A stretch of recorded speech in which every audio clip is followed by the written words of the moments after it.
We can speak now to Wilson Chowdhry, who's from the British Pakistani Christian Association. Thank you for coming in. What do you think this will achieve? How important is this, first of all, that this is tackled? The figures speak for themselves. 250 Christians are allegedly killed every month. This is a report written by Open Doors, a Christian charity created specifically because of the rise in Christian persecution across the globe. And this report hopefully will address matters such as issues regarding Pakistani Christians, who still are regarded as a country where persecution doesn't exist for Christians by most countries in the West, including Britain, making it extremely difficult, of course, when Asia Bibi was seeking asylum, for her to come here to the UK. That word persecution, I mean, it can cover so many things. What are the issues in, well, let's take Pakistan. What are the issues that face Christians there? Well, Christian women have a really untenable situation. 700 Christian girls are kidnapped, raped and forced into Islamic marriage every year. 1 million Christians are working as slaves in the brick kilns of Pakistan, despite Pakistan having adopted anti-slavery laws in 1992, the Bonded Labour Abolition Act. We have attacks on churches, 11 attacks on churches in the last 7 years, with over a death count of over 500, an injury count of over 3,000. These are significantly demoralising aspects of life as a Christian in Pakistan.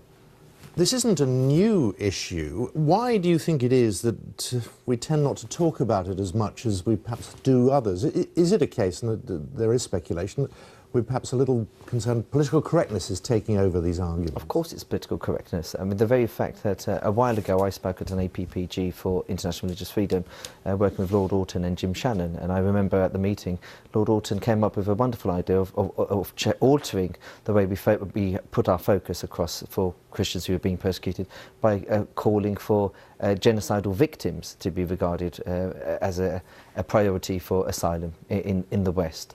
I mean, for me, it still beggars belief that countries like wealthy countries in the Middle East, like Dubai, Qatar, are unable to provide asylum to Muslims and to Hindus. When you think about the risk profile for Christians, the only place they can go safely is the West.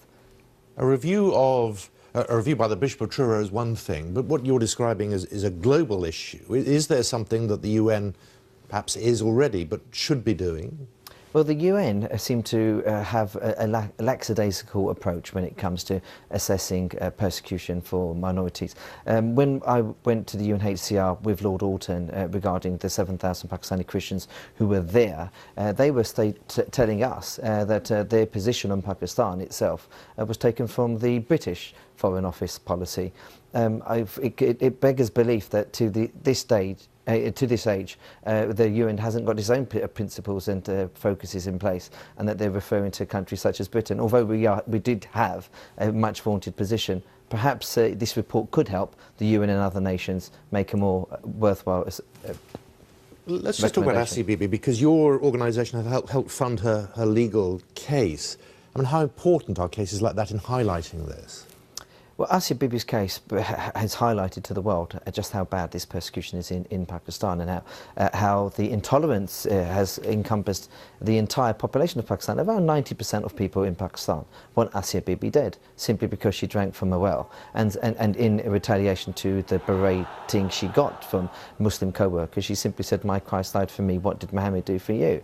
I mean, in any other more sensible state, people would see this as a debate or a question. But it became a blasphemy allegation that has led to her 10-year incarceration away from her 5 children. I mean, Asia Bibi's case has highlighted it, but there are cases across the globe that will suggest something has to be done to protect Christians. And are we just talking Christians here? I mean, minorities are persecuted around the world.